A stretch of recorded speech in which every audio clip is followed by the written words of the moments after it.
കാണാത്തതുകൊണ്ട് Feng ലീയുടെ location trace ചെയ്ത് റെസ്റ്റോറൻറ്റിൽ എത്തുന്നു. റെസ്റ്റോറന്റ് ഓണർ ഫെങ്ങിനെ ആദ്യം തടഞ്ഞുവെങ്കിലും ലീയുടെ സഹോദരനാണ് എന്നറിഞ്ഞപ്പോൾ അകത്തേക്ക് കടത്തിവിടുന്നു. അങ്ങനെ ബോധം പോയ ലീയെ കണ്ട് അസിസ്റ്റന്റിനെ വിളിച്ച് കൂട്ടിക്കൊണ്ടുപോകാൻ പറയുന്നു. അത് കഴിഞ്ഞ് ഫെങ് അവിടുത്തെ സ്റ്റോർ റൂമിൽ പോകുന്നു. അവിടെ എല്ലാ സാധനങ്ങൾ വീണ് കിടക്കുകയായിരുന്നു. അപ്പോഴാണ് ഷോൻഷി അവിടെ വിറച്ചിരിക്കുന്നത് കാണുന്നത്. അത് കണ്ട് ടെൻഷനായ ഫെങ് ആംബുലൻസ് വിളിക്കാൻ പുറപ്പെടുന്നു. എന്നാൽ ഷോൻഷി അതിന് സമ്മതിക്കാതെ ഫെങ്ങിനെ കെട്ടിപ്പിടിക്കുന്നു. എന്നിട്ട് പറയുന്നു, നിനക്ക് എന്ത് ചൂടാണ്. പക്ഷേ ഫെങ് അവളെ പിടിച്ചു മാറ്റാൻ ശ്രമിക്കുന്നു. പക്ഷേ ഷോൻഷി അവനെ പെട്ടെന്ന് കിസ് ചെയ്യുന്നു.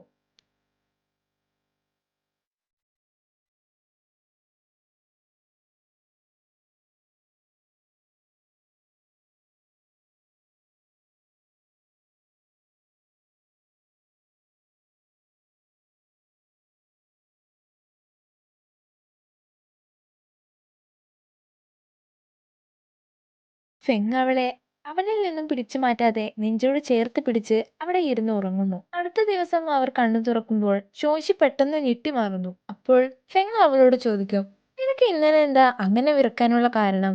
ഇത് കേട്ട് ടെൻഷനായ ഷോൻഷി, ഇന്നലെ ഞാൻ ഫ്രീസറിന്റെ അടുത്ത് പോയിരുന്നു, അതാണ് വിറക്കാൻ കാരണം. പക്ഷേ അത് കേട്ട ഫെങ്ങിന് മനസ്സിലാകും അത് കള്ളമാണെന്ന്.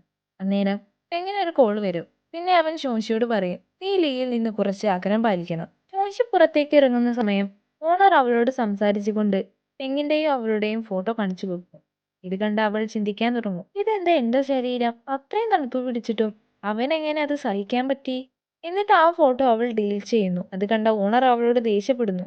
അടുത്ത സീനിൽ ഫെങ് ലീയോട് കളിയൊക്കെ മാറ്റി പെയിന്റിങ്ങിൽ ശ്രദ്ധിക്കാൻ പറയുന്നുണ്ട്. പക്ഷേ ലീ ആർട്ടിസ്റ്റ് പ്രോഗ്രാം നടക്കാതിരിക്കാൻ വേണ്ടി പല ഒഴിവുകളും പറയുന്നു.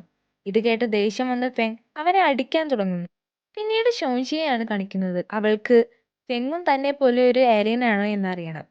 ഫെങ് ലീയെ പിടിച്ച് പുറത്തു കൊണ്ടുവരുന്ന സമയം ലീ ഷോൻഷിയെ കണ്ട് ഒരുപാട് സന്തോഷിക്കുന്നു. അതേസമയം ഫെങ്ങിനെ തൊട്ടു നോക്കാൻ വേണ്ടി ഷോൻഷി അവനെ മുറുക്കി പിടിക്കുന്നു. രക്ഷപ്പെടാൻ അവസരം കിട്ടിയ ലീ അവിടെ നിന്ന് ഓടിപ്പോകുന്നു.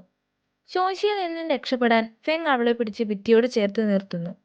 ഇതെല്ലാം ഫെങ്ങിന്റെ കമ്പനിയിലെ സ്റ്റാഫുകൾ കാണുന്നുണ്ടായിരുന്നു. അപ്പോൾ ഷോൻഷി അവളുടെ പവേഴ്സ് ഉപയോഗിക്കാൻ ട്രൈ ചെയ്യുന്നു. പക്ഷേ അവൾക്കതിന് കഴിയുന്നില്ല. ഫെങ് അവളെ തൊട്ടാൽ പവർ യൂസ് ചെയ്യാൻ കഴിയില്ല എന്ന് ഷോൻഷിക്ക് മനസ്സിലാകുന്നു. എന്നിട്ട് ഷോൻഷി അവനോട് പറയും, ഒന്നില്ലെങ്കിൽ നീ ഗ്രഹത്തിൽ നിന്നും വന്ന ഏലിയൻ ആണ്, അല്ലെങ്കിൽ നിനക്ക് എന്റെ അനൗൺസിയേറ്ററായി എന്തോ ബന്ധമുണ്ട്.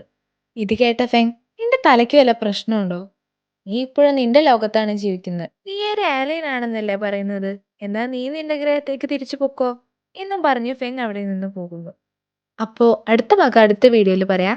വീഡിയോ ഇഷ്ടപ്പെട്ടാൽ സബ്സ്ക്രൈബ് ചെയ്യാൻ മറക്കണ്ട.